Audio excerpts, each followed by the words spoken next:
جی وعلیکم السلام ورحمۃ اللہ وبرکاتہ۔ محترم بھائی کہتے ہیں ہم کہ پلیٹ میں کوئی لقمہ بچ جائے یا چنگیر میں کوئی روٹی کا ٹکڑا بچ جائے، اگر وہ پڑا رہے تو وہ بد دعا دیتا ہے۔ بھائی تو ایسی تو کوئی صحیح حدیث ہمارے علم کے مطابق نہیں ہے، صحیح حدیث ہمارے علم کے مطابق نہیں ہے۔ البتہ بد دعا کرنے کے متعلق اگر کوئی روایت ایک دو آتی ہیں تو وہ ثابت نہیں ہے، جیسا کہ امام بہقی کی شعب الایمان وغیرہ کے اندر، لیکن بد دعا کرنے کے متعلق کوئی صحیح حدیث نہیں ہے۔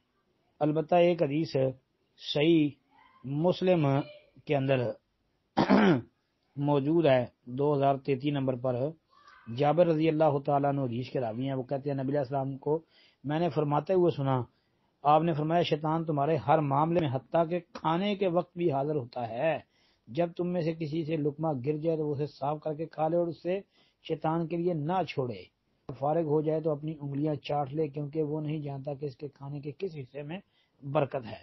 اب یہاں سے یہ بات واضح ہوتی ہے کہ کھانا جو ہے وہ شیطان کے لیے نہیں چھوڑنا چاہیے، باقی کھانا بد دعا کرتا ہے، ایسی کوئی صحیح حدیث ہمارے علم میں نہیں ہے۔